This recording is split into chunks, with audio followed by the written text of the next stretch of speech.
There are at least 2.5 million people who are addicted to prescription opioids. And there are close to probably 1 million people addicted to heroin. The tragedy is that 80% of the people who are addicted to heroin currently transition from prescription opioids.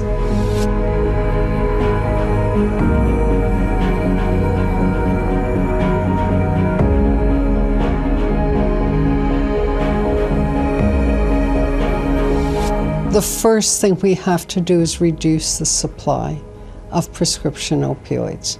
And people say, oh, that sounds like a police state or what have you. It's prevention. It's prevention.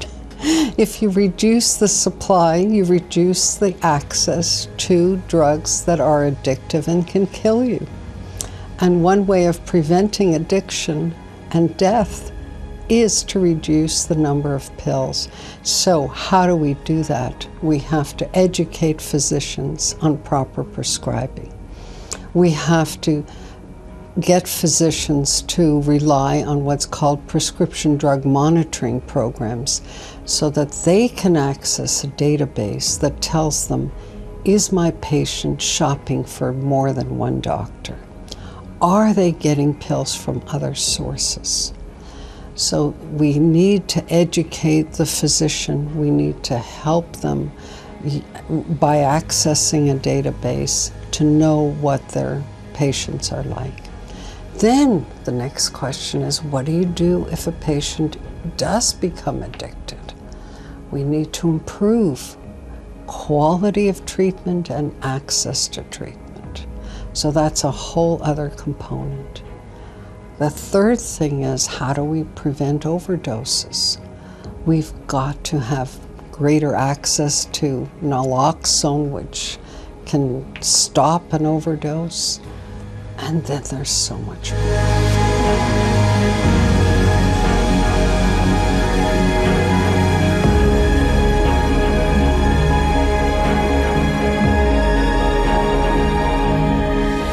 Self-awareness is critical because many people have an addiction. It's at least 80% in this country. They have an addiction. They don't think they have a problem and they don't seek help. They don't look for treatment. They don't need treatment, so they think. Self-awareness is critical. Have you stopped caring about things that you used to care about? Have you stopped worrying about whether or not you can pay the rent or the mortgage? Have you stopped caring deeply about your family and your work or your school?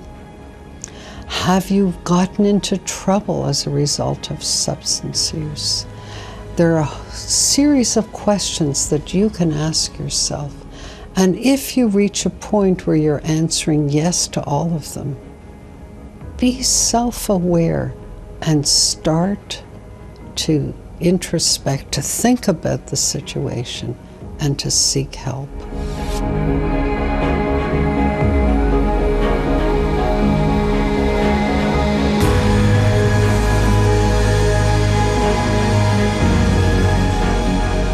If your children are entering adolescence or are in adolescence, keep them away from drugs.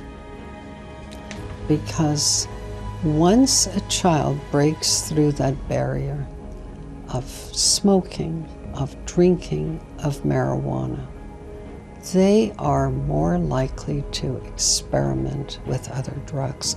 And it's Russian roulette. You don't know if that child is going to just give it up when they grow up or progress towards addiction. So protecting your child from drugs, all drugs, is a critical and universal principle.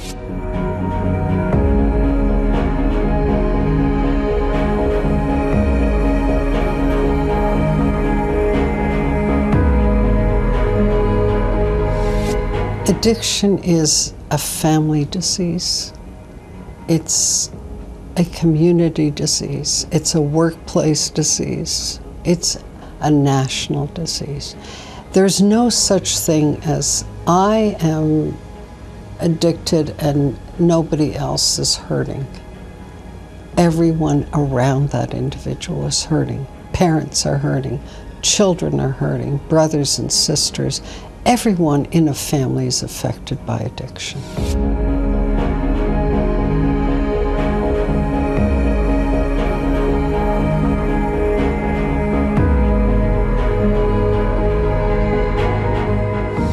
And what does the addiction mean? It means that you begin to stop really being part of humanity.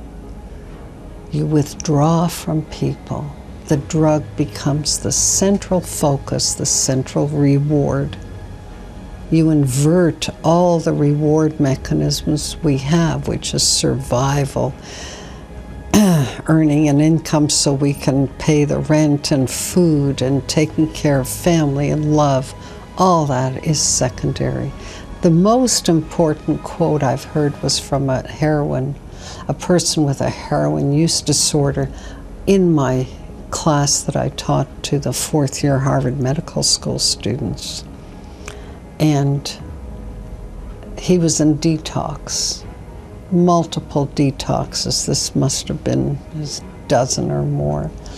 And these students interviewed him and they said, "Are you married?" A very elegant 45-year-old man. And he looked straight at this female medical student and he said, "I've never loved a woman as much as I love heroin. And I can't. Heroin is my only love."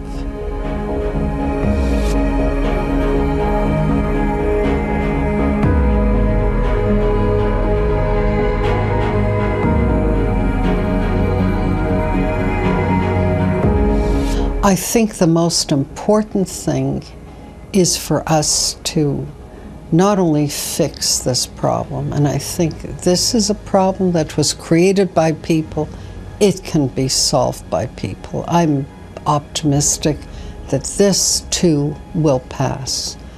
But I think the most important thing we do once the crisis is over is lessons learned.